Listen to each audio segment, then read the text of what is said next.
Joining us now is Teddy Shleifer. He is a reporter over at Puck News and has been doing some excellent work on big tech. Let's go ahead and put this up there on the screen. Teddy wrote this fantastic piece called Inside the SBF Blast Radius, which is really like the fallout from all of the millions of dollars that SBF, Sam Bankman-Fried, was kind of pumping into the lobbying ecosystem, nonprofits, and much more. He tracks billionaires and how they try to control our political system over at Puck, and we're excited to have him on the show. So Teddy, thanks for joining us. Welcome, really appreciate Teddy. it. Thanks, guys. So give us a little bit of a rundown. SBF, there's been a lot of discussion, I think, online about his attempts to influence the political realm. Give us the actual details and fill in the color for the audience who might be familiar with that. Sure. So the big question, I guess, to set the context here is how much he has spent. The honest answer is we don't know how much he's spent on politics, but the guesstimate, I'll say, is about $100 million. That includes money that Sam has spent on his own super PAC that he started last year, which is $40 million. He spent $20 million on this lobbying group, at least $20 million on this lobbying group to kind of battle pandemics. He wanted to set up a pandemic kind of agency within in the state of California, and also in Congress. They're trying to push for more money for pandemic funding. This doesn't include the money he spent on media, right, on funding newsrooms, which is kind of weird and certainly unusual. So we're looking at, this is a guy who was doing a lot in Washington in a very short amount of time. I mean, you guys know this doesn't happen every day that someone shows up and starts throwing tens of millions of dollars around. And also he was talking like he was going to be doing this for decades, right? I know some of his aides who have described a 50-year campaign for kind of influence and access and agenda setting. So this guy was going to be around for a while. Obviously now he's not, but as of 2 weeks ago, he's been around for 50 years. Interesting. And how more specifically was he deploying his funding? I mean, I followed pretty closely how he was playing in some Democratic Party primaries in particular. So give us some specifics there. Sure. So his super PAC, which spent $40 million, basically all during the primaries, was backing candidates that he said were, pro-pandemic prevention. There was some overlap with kind of candidates who could be considered pro-crypto. But, if you take him at his word, he was looking at Democratic primaries where a candidate was more pro-prevention than another. Probably the biggest example of this was the $15 million he spent or so in this random race in Oregon, this Democratic primary with this guy named Carrick Flynn, who got creamed by, 15, 20 points. And that was a situation where you had, the Sam money really backfired, you could argue. I mean, this guy, Carrick Flynn, was running in his district outside of Oregon. Like, the number one thing that voters probably knew about him was that he was tied to this, sketchy Bahamas crypto guy. So, $40 million is a lot to spend in primaries. And then there was all the money he's spending on kind of traditional lobbying, right? Having, tons of people on retainer, doing the whole access peddling that's just kind of blocking and tackling in Washington. So there was a lot in elections and there was a lot on lobbying too. Yeah, I think, that's so interesting. I mean, look, really what it comes down to, and what a lot of people have heard about, is this attempt to try and influence the SEC. To what extent do you think that that is true? By my estimation, he wasn't just necessarily, as you said, even deploying his cash all that effectively, but we can't deny, like, he had high-level meetings with major senior Democratic Party officials, has had meetings in his company in the past with regulators. What regulatory aim did he really have in mind, to the extent that you can talk about it? Yeah, I mean, look,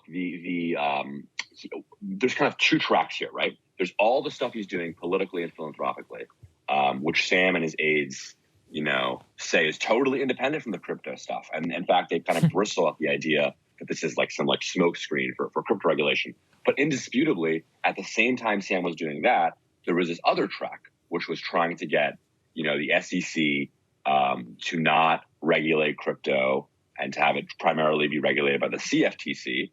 And Sam was at the forefront of that as well. And it's kind of hard to know where one of those missions ends and where the other begins, because in just normal day-to-day human interaction, right? If you have a relationship with someone in Congress from one of those tracks, right? And then it's not that doesn't, have secondary benefits on the other track, right? So there are people, for instance, that Sam donated to under the pretenses of pandemic prevention, who just so happen to also be, people who would vote on a crypto regulation bill, right? So it's hard to disentangle the two. Clearly, I can tell you that a lot of people in Washington knew Sam Bankman-Fried was very quickly. Yep. And so what has the reaction been among those folks who were taking the meetings, taking the cash, you know, putting him in front of committees to hear what he had to say about crypto regulation? Yeah. What has their reaction been now that the mask has been ripped off? Yeah, I mean, you kind of said it well. I mean, I was going to ask you what you guys would guess it would be. Silence. I mean, look, that would be my guess. look. There's a lot of there are some people kind of hounding congressmen over like $5,800 donations. I mean, you guys know how the game works. I mean, that's not kind of irrelevant to me. And like, whatever, they'll donate it to charity. And if you're some senator, right, or congressman, you know, who someone's saying, what are you doing with $2,900? Like, it's just, that's easy to do. I mean, I think it's the broader reaction in kind of the Democratic Party, big money world. It's almost like some people are treating this like a tragedy, you know, like there was this death. There was this death that's happened, you know, where you know, there was going to be this guy who was going to spend all this money and all this good causes and, you know, or good causes to them, right? And now he's no longer with us and it's time for the funeral. I mean, there's a little bit of that. And that's like, it's almost like it's almost like the amazing, you know, meal you could have had that you're not going to get to have rather than like the meal you're eating at the right now and not, you know, being taken away from you right now. Like, there's not that much money that's being ripped from their cold, dead hands right now. It's kind of what would this person be doing in 20 years? Was this the next George Soros sort of question? Right, I had heard the same. Do you have a sense of how this might impact Democrats in particular, but I guess both parties in terms of how they view crypto? Because there really was this sort of battle going on Capitol Hill. Head of the SEC has been taking a more aggressive approach. You know, we covered here some of the things that were more for show, but also meant to send a signal to the industry, like coming after Kim Kardashian for like taking money from one of these crypto fraud scams, essentially, and other celebrities as well. The SEC is seen as having a lot more teeth, and the what was it? The F. Which one do they want it to be actually regulated by that had a lot less teeth? The federal CFTC. The CFTC. CFTC. Yeah. There we go. Consumer Financial Protection Bureau. No, that's the CFPB. Commodities. Yes, commodities. That's the one that they say as being some letters. Who knows? Yeah, all the alphabet soup. So anyway, that's the one that they saw as being more toothless. It seems like that argument is not going to carry as much water now that Sam is gone. Like, do you think that we're going to see some more aggressive approach to the crypto industry? Do you think that for Democrats in particular, they're just going to be like sort of skeptical of this whole industry as a whole? What do you think the approach is going to be now? Yeah, look, I mean, obviously Sam himself will not be in the picture. So like, just starting with that, right? I mean, the kind of, I would argue, you know, the number one lobbyist in the country on this was Sam Bankman-Fried. And, you know, he is now out of the picture. Now, like, could someone else fill that gap? Like, sure. But to the broader question you're asking about, you know, whether or not there is now going to be this kind of chill on this industry, like, you're right. I mean, this was, you know, not everything was warm and fuzzy, you know, 6 months ago either. But clearly, you know, there was a company that, you know, seems to be pretty good evidence, you know, was allegedly defrauding people, right? And could this have happened with like a bank? I mean, banks are very, very heavily regulated. You know, could someone have a hedge fund which they take, you know, money and from customer deposits and, you know, invest in other stuff? Like, I mean, let's see where the facts ultimately fall here. But clearly, this is going to ramp up, you know, at least like trepidation around crypto.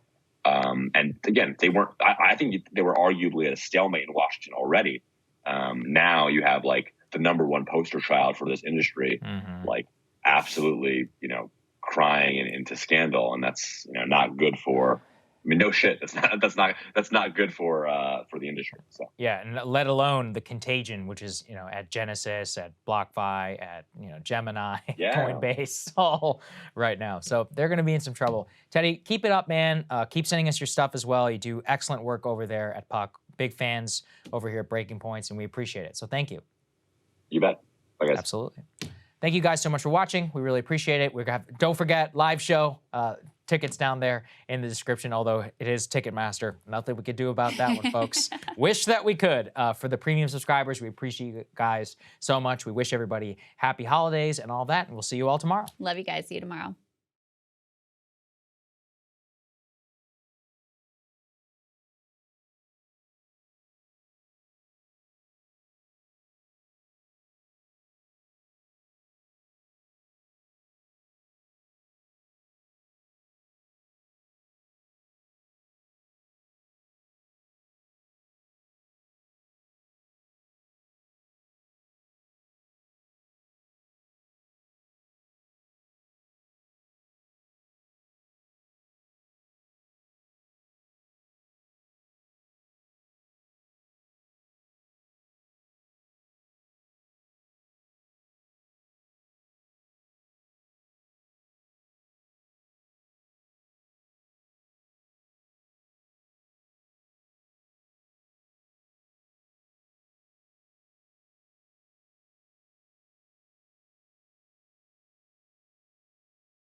Hey guys, ready or not, 2024 is fully upon us now, and Saagar and I have been brainstorming ways that we can really up our game for this critical election. Yeah, we rely on our premium subs to expand our coverage, to add staff, to upgrade the studio. We just want to give you the best independent coverage of this election, which is possible. So if you can help us out, become a premium subscriber today, breakingpoints.com, or the link is down here in the description video. It really means the world to us, and if you like what we're all about, this is the best possible way to keep us 100% independent, working only for you.